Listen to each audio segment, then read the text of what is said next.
मित्रहो नमस्कार. दिल्लीतील जंतर मंतरवर झालेल्या आंदोलनामध्ये नेमके कोण सहभागी होते, त्याच्यातील किती लोक गुन्हेगार प्रवृत्तीची होते, याची आकडेवारीसह माहिती असलेला व्हिडिओ मी यापूर्वीच यूट्यूबवर टाकलेला आहे. त्यातील आकडेवारी वाढू शकते कारण अजूनही धरपकड सुरू आहे. ओळख पटवून पटवून त्यांची धरपकड सुरू आहे. त्यामुळे ती आकडेवारी वाढू शकते पण कमी होऊ शकत नाही. आजचा व्हिडिओ याच विषयावरचा आहे, पण या आंदोलनामध्ये गुन्हेगारी प्रवृत्तीच्या पलीकडचे किती लोक सहभागी होते, त्यांना धरून आणलं होतं का वगैरे या विषयावर आपण आज बोलणार आहोत. आणि आंदोलनामधील लोकांची मनोवृत्ती किती किळसवाणी होती त्याही विषयावर बोलणार आहोत. तर व्हिडिओ कुठेही स्किप न करता शेवटपर्यंत पाहायला विसरू नका. मित्र हो, आपल्याला माहिती असेल नीट परीक्षेचे पेपर फुटले, त्यामुळे विद्यार्थ्यांमध्ये एकच असंतोष माजला.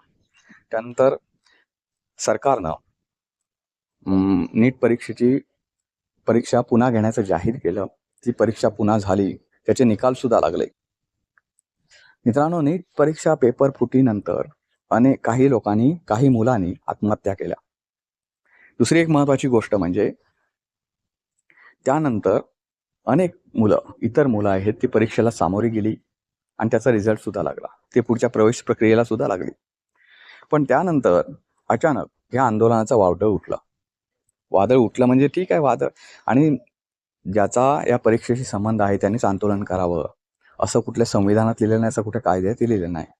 माझं म्हणणं एकच आहे की जे आंदोलन आपण उभं करतो ते आंदोलन सांभाळण्याची पॉवर आपल्यात असली पाहिजे.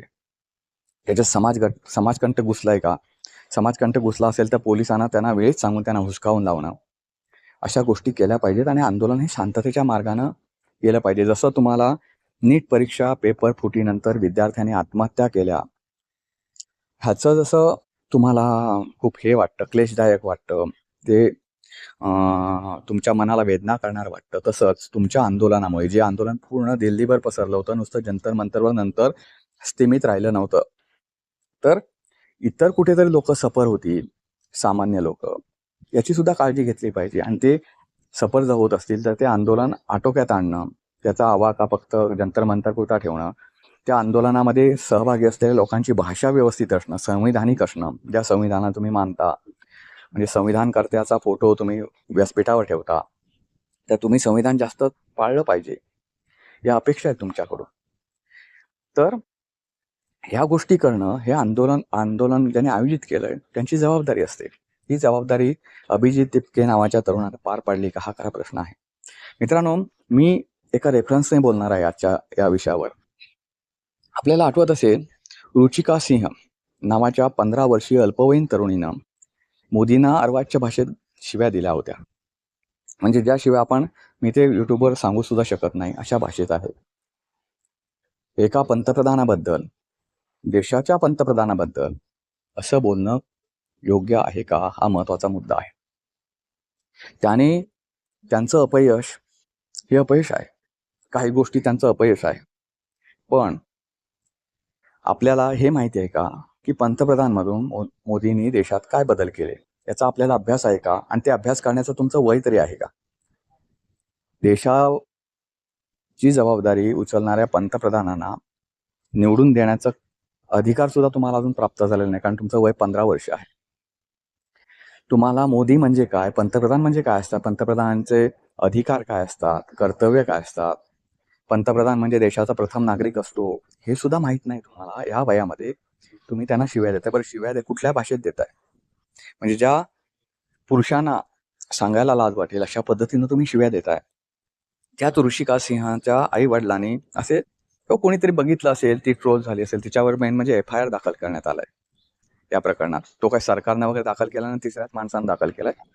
तर तिच्या विरुद्ध FIR दाखल केलेला आहे. हिनं आता थोड्या दिवसापूर्वी, म्हणजे काल परवा, यूट्यूबवर येऊन सोशल मीडियावर येऊन स्वतःचा व्हिडिओ बनवून माफी मागितलेली आहे, मोदींची माफी मागितलेली आहे. आता मला सांगा, अगोदर शिव्या द्यायच्या आणि नंतर माफी मागायची. त्याच्या एवढंच नव्हे तर तिच्या आई वडिलांनी नरेंद्र मोदी यांचे आभार मानलेले आहेत. या रुचिका सिंहची जी आई आहे, तिनं आभार मानताना सांगितलं की मोदीजी, तुम्ही खूप ग्रेट आहात, कारण तुम्ही जर ठरवलं असतं तर माझ्या मुलीचं काहीही करू शकला, म्हणजे तिला ती अक्षरशः तिचं आयुष्य उद्ध्वस्त झालं असतं तुम्ही ठरवलं असतं तर. पण तुम्ही तिला माफ केलं ते ऐकून मला खूप तुमच्याबद्दल अभिमान वाटतो वगैरे वगैरे. मित्रांनो, देशाच्या पंतप्रधानाबद्दल आपण आईबहिणीवानी शिव्या देतो. ही खूप केवढी मोठी गंभीर चूक आहे. केवढी मोठी. आणि बरं वय किती? ज्या वयात आपण शिव्या देतोय त्याचा अर्थ सुद्धा कळत नाही त्या वयात आपण शिव्या देतो. बरं, या रुचिका सिंहाने काय सांगितलंय की मी माझ्या मैत्रिणीबरोबर या आंदोलनात आले. तिनं काय सांगितलं ते तुम्हाला सांगतो. मी माझ्या मैत्रिणीबरोबर या आंदोलनात आले.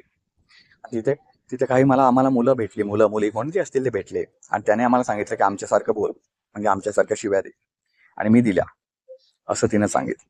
म्हणजे या आंदोलनकर्त्यांची मेंटॅलिटी कशी होती बघा. आणि जे चांगले लोक याच्यात आले, ज्यांना काही कळत नव्हतं पण ते आंदोलनात सहभागी झाले. मी तुम्हाला एका व्हिडिओत म्हटलं होतं की जिथे गर्दी असते तिथे 4 लोक आणखी बघायला जातात की काय कशासाठी गर्दी जमले, त्याच्यात मग सहभागी होतात वगैरे. हे माणसाची मेंटॅलिटी आहे. तसे हे आंदोलनात ही रुचिका सिंह नावाची मुलगी गेली आणि तिथं त्याने सांगितलं म्हणून तिनं शिव्या देताना व्हिडिओ बनवला वगैरे वगैरे. मित्रांनो, आता मला सांगा, या रुचिका सिंह विरुद्ध FIR दाखल आहे आणि हा FIR असा आहे की तिनं बेताल वक्तव्य केलं आणि महत्वाचं म्हणजे कोणाच्या ना कोणाच्या भावना भडकवण्याचं वक्तव्य केलं वगैरे वगैरे असे त्याच्यात FIR मध्ये दाखल आहे. आता भविष्यात तुम्हाला मी सांगतो, आंदोलनात सहभागी होणं हा काही गुन्हा नाही, आंदोलन करणं हा सुद्धा काही गुन्हा नाही, आणि नरेंद्र मोदी विरोधात आंदोलन करणं हा सुद्धा गुन्हा नाही. तुम्हाला कायद्याने दिलेला अधिकार आहे. पण मित्रांनो, तुम्ही जेव्हा स्वातंत्र्य म्हणता ना, तुम्हाला संविधानाने दिलेले स्वातंत्र्य आहे. संविधानाने स्वातंत्र्य दिले मलाही मान्य आहे, सप्त स्वातंत्र्य दिलेले आहेत. पण त्या स्वातंत्र्याचा उपभोग कसा घ्यावा याच्या संदर्भात काही कर्तव्य सुद्धा निश्चित केलेले आहेत. तुम्ही फक्त आहे ना, तुमची स्वातंत्र्य उपभोगताय, त्याच्याबरोबर आलेली कर्तव्य जे आहेत, स्वतंत्र भारताचा एक नागरिक म्हणून असलेली कर्तव्य, ती कर्तव्य मात्र विसरून जाता. ही मोठी चूक आहे. तुमच्याकडे शाब्दिक भांडार नाही, त्यामुळे तुम्ही शिव्या देता. चीड ही अनेक प्रकारे व्यक्त करता येते. ती काय रस्त्यावर उतरून भाषाच वापरणं अशी असंवादाने, त्यांना काय मोदींचं बिघडत नाही. तुम्ही तुमचे संस्कार दाखवता. कसं आहे माहिती आहे का, संस्कार हे खूप महत्वाचे असतात मित्रांनो. मला सांगायला अभिमान वाटेल, आमच्या आई वडिलांनी दारू ही खूप वाईट असते हा लहानपणापासून बिंबवलेला, आमच्या मनावर बिंबवलेला एक संस्कार आहे. आम्ही आज सुद्धा दारू असो, वाईन असो, या कोणत्याही गोष्टीला स्पर्श सुद्धा केलेला नाही. त्यातला आम्हाला काही कळत सुद्धा नाही. हे आम्ही अभिमानाने सांगतो. मी पहिल्यांदाच हे अभिमानाने सांगतो की मला त्यातलं काहीच कळत नाही.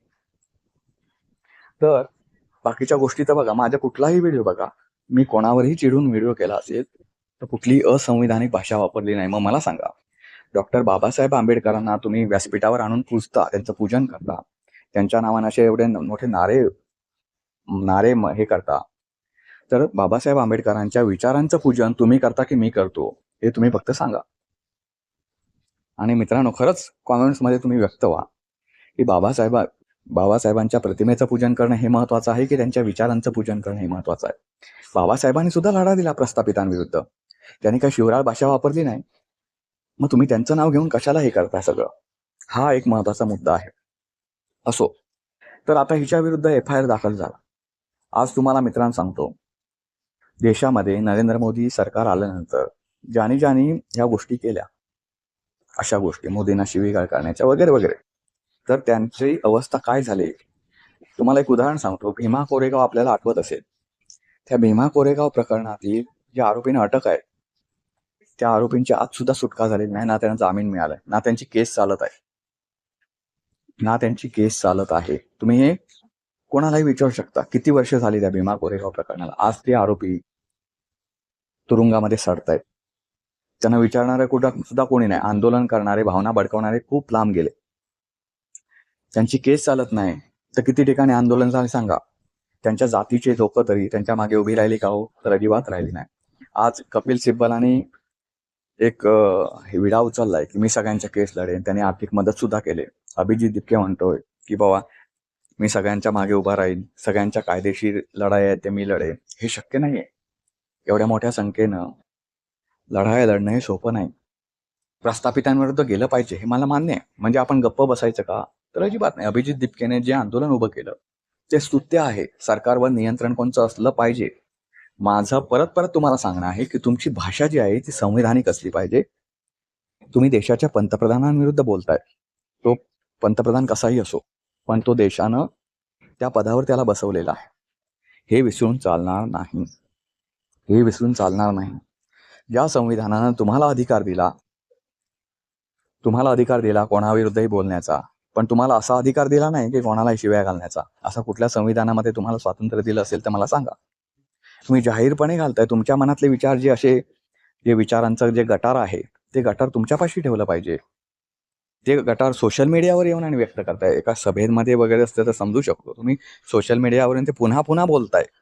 हा केवढा मोठा गुन्हा आहे. आणि त्याचा पुढं हे 15 वर्ष वय, हे शाळा शिकण्याचं वय आहे त्या मुलीचं. ती शाळा शिकायची राहिली बाजूला. त्याच्यामध्ये आपण काय दिवे लावतो का? तर अजिबात नाही. आणि तिथे आपण येऊन काय करतो?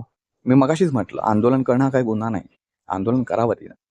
पण तिनं जी भाषा वापरली त्याच्यामुळे आता तिला FIR दाखल झाला तिच्यावर. पुढे काहीतरी कारवाई होईल. ती कारवाई जर झाली तर तिच्या आईवडिलांची एक मुलगी फुकट गेली.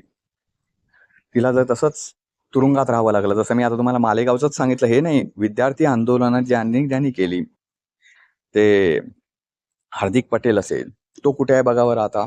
JNU मध्ये जे लीडर होते विद्यार्थी, त्यांनी माहिती असेल तुम्हाला, मोदींविरोधात खूप मोठं आंदोलन उभारलं होतं मध्ये. ते कुठे आहेत बघावं आता. त्यांचं म्याव म्याव करणं पण आवाज ऐकू येत नाही तुम्हाला. ते कुठं गेले? कसं आहे माहिती आहे का मित्रांनो, आंदोलन करणं, मोठे शक्तिशाली आंदोलन करणं हे मान्य आहे. मी परत परत तुम्हाला सांगतोय. म्हणून तुम्ही घाबरून राहा असं माझं म्हणणं नाही. पण तुम्ही तुमची बाजू सेफ राहिली पाहिजे. तुमची बाजू सेफ असली पाहिजे. तर तुम्हाला कुठेतरी लढण्याचा अधिकार तरी राहतो. जेव्हा तुम्ही अशा पद्धतीनं तुम्ही पंतप्रधानांना शिव्या घालताय, तर हा खूप मोठा गुन्हा होऊ शकतो. खूप मोठा गुन्हा होऊ शकतो. आणि त्या गुन्ह्यात तुम्ही जर अडकलात तर कोणतंही न्यायालय तुम्हाला बाहेर येऊ देणार नाही. आणि तुम्ही अशावेळी काय कराल? शेवटी कुठेतरी आपल्याला माथा टेकवायला लागतो, कुठेतरी झुकावंच लागतं. ते तुम्हाला झुकायची तयारी जर नसेल, आपल्याला झुकायचं नाही मोदींपुढे, तर तुम्ही निदान बाकी सगळं करा. आंदोलन करा, आंदोलनाचा व्यापक रूप द्या, पण तेवढंच संविधानिक भाषा वापरा. ज्या संविधानकर्त्याला तुम्ही पूजताय व्यासपीठावर, त्यांचे विचारच तुम्ही बुडवताय. आणि हे जर करताय तर तुम्ही एक मोठे गुन्हा करताय. हे लक्षात ठेवा. तुम्ही आंदोलन करीत नाही, तुम्ही गुन्हा करताय. मित्रांनो, या संपूर्ण प्रकरणाबद्दल तुमचं मत काय ते आवर्जून कळवा. व्हिडिओ आवडला तर लाईक करा, शेअर करा, चॅनलला सबस्क्राईब करायला विसरू नका. पुन्हा भेटू पुन्हा एका अशा नवीन व्हिडिओचा. तोपर्यंत नमस्कार.